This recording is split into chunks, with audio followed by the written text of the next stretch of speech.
Welcome to the channel. This time around I'll be tackling a leak in my CM91.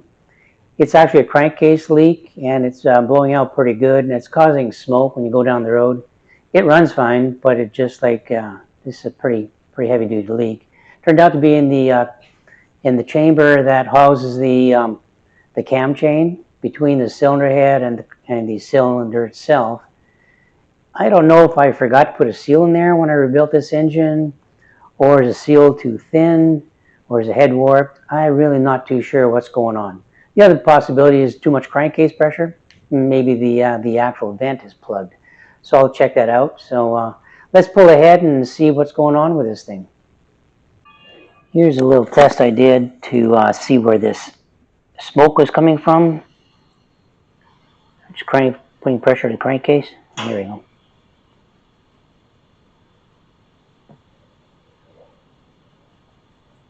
Okay, did I forget to put a seal in there, or is the head warped? Anyway, the head's got to come off and see what's causing this.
Okay, this is what I found. The seal had been sucked in. It's now formed in this shape. It should be out here. It seems like it's, for a start, it's a bit too small. Smaller than I would like. But did it just deform, or was it actually sucked in? And that would be an indication that the vent, the crankcase vent, which is through a series of passages over here, is plugged. What could have happened on an upstroke, it could have sucked in the seal, and then on downstroke it couldn't go back in because this was compressed. So I'm hoping that's not the case, but it looks like I'm going to have to pull off the side cover just to be sure. But I'm going to do a few tests first. I'm going to try to pressure test the crankcase. I can't do it with this cover off. So I have to do a few other tests just to make sure that it's clear. It's not actually sucking in the seal, and it was just a low quality seal that I got. Okay, I found a way to test it. I just got a used seal that I took out of another engine and put it in this place because the original one is so dented in I can't get it out far enough, and it just won't go. It just keeps sliding in place. But the other seal is fine, and I've got my trusty air nozzle here. Let's see, this guy here, and I'm going to put it in the oil filter and dipstick tube, and we'll just listen. Yeah, there's plenty of air coming out of the vent over here, so it wasn't plugged. So it was just a cheap seal I used. So I better make sure I pay maybe a little bit more money next time and get a better one. So that's good news.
Well, I got it back together, all tuned up, and I decided to double check the timing on this thing.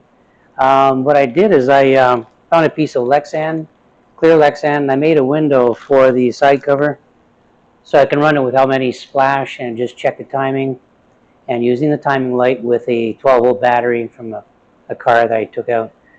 And it just wanted to check the timing advance. The thing was kind of like lame.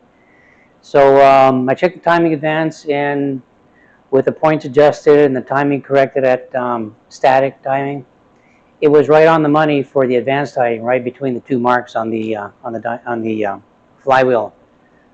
So finally, I decided to do more testing and took it out on a road test, and enough to get it heated up. And I read the spark plug when it's cooled down because I didn't want to burn my hands. And it was still running, it was running rich. So I decided, okay, let's check the carburetor again. And took it apart, and nothing really unusual was found. So I went through the specs again, and there's a notation in the manual with the an altitude adjustment on the CT90 engines. If you're in the high altitude, you give it more, I think you make it leaner. I forget now. There's an adjustment on there. And this is actually the CM91 carb that came with the bike. The CT90 engine didn't come with a carb. So I decided to put it back to the CT91, CM91 engine specs. And I dropped the main jet from 75 to 72 like it was originally. And the little filter was a little bit dirty too, so I cleaned that. And then actually I took it out for another run, and it seemed like it had gained power, which is good. And read the spark plug one more time, and it's right on the money right now. So I finally took it for a real maiden ride without just doing a road test, and went to a local coffee shop and had a good coffee early in the morning because the traffic is a little bit slower, and I didn't want to get run over. It's still not a fast bike. And one thing I did realize going there and coming back, that I didn't want to wear a backpack every time I ride this thing, so I thought it needs to have a like a rack or something that could mount stuff. So that's what I'm building right now. And what I've done is I found some metal again, and what I did find is a sliding tray from the kitchen makeover. That when it went, this kitchen makeover is right down to the bare wall, so everything is new there now. And I just cannibalized one of those things, and it's working out really good. I've got a few photos I'll just stick in here. So anyway, coming back from my maiden voyage, I managed to get up to a blistering 48 miles an hour, which is pretty good for this. I think 50 is the maximum that these will get. So anyway, off to build a rear rack for this thing. I took a couple measurements based on the Suzuki's rack, and this will be pretty much, it won't be an exact copy, but it'll be the same concept, I guess. What it is basically straight top bar coming from the front seat bracket. There's a bolt right under the seat, and then there's going to be a curved other bracket down below, a little shorter, and the rear seat mount bolt is right here. So that'll give it some rigidity up and down, and the top is only going to be, what is it going to be, just 2 bars. And this is going to be adjustable. Once I mount this, get the basic welding done, I want to put it on the bike and make sure there's clearance for the seat to be lifted up whenever you have to fuel it up. So that's what I'm going to do. I may have to cut these bars a little shorter to bring it up, but I don't know yet. Once it's mounted, I'll be able to tell. This is what I have so far. That's the little chrome rods from the that slide out from the cabinet. And what I have to do, of course, prior to welding it, is I've already done this bar and this one. I glass beaded them and then polished them, not polished them, but sanded them down to get rid of all the chrome, because you don't want to paint over chrome. And that's what I'm going to do. These guys here are going to be maybe adjusted. They may be right, but I want to make sure first. So I'll mount this section down to here. That'll be all welded up first with little brackets to go onto the front seat mount, and take a couple measurements and go from there.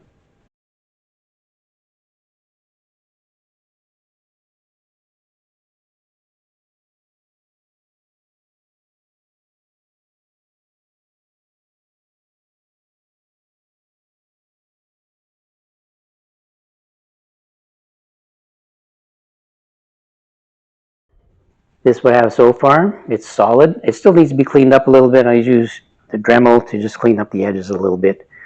But it's, oops, trying to make this smooth here. It's quite solid. Now I have to decide what I want to put on there. It's a toss-up between a tank bag and this Nelson Rig sissy bar bag. I'm thinking I'm leaning towards this thing. So I've got to mount some little tabs to on the rack so I can mount the this little sissy bar bag. I think that'll work okay. So take it off again and add some more stuff. Okay, here we have it. It's all done. It's has come a long way from being one of these things to the finished product. What I've done is I put some plastic tape on the sides of the fender to keep it from getting scratched on the insulation. It's hands-on situation with these things because you have to basically remove all 4 seat mounting bolts to install it, because we use the 4 seating bolts to do it. However, the back bolts, what I'll do is I just, these are just hand tight. I'll just leave these in, and hopefully I'll be able to slip it over the bolt that's inside the fender once it's in place. The top ones have to be removed completely. So let's put it together.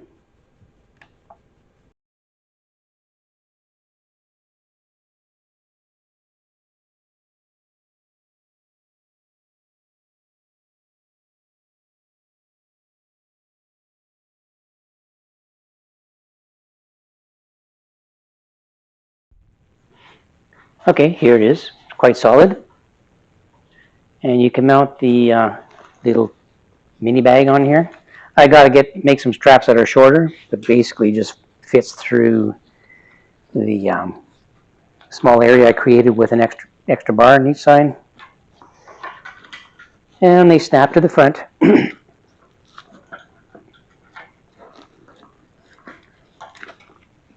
a little clip here. Where is it? Little clip here. Well, this one's too loose.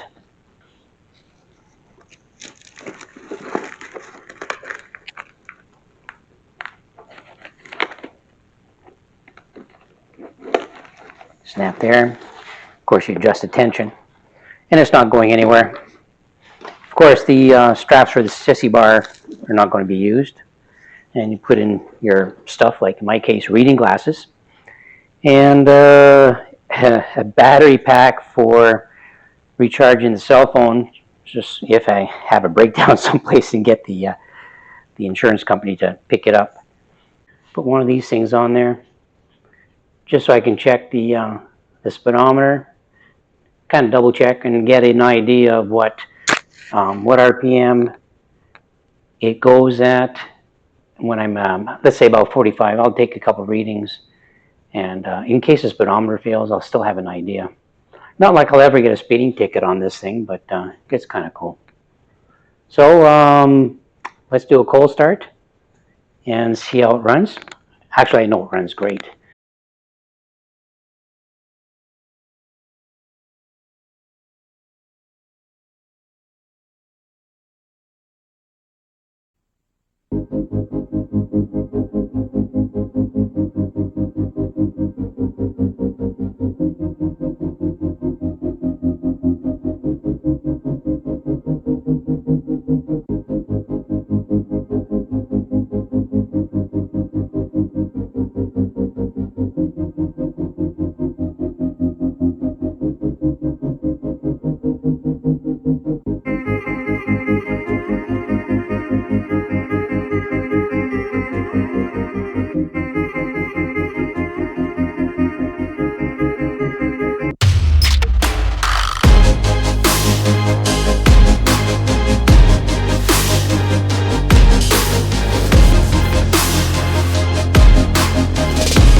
that's it for this video. The engine runs great, no more leaks, but it's still a little bit low in power in top gear. But I finally figured out what it is. It's a mistake on my part.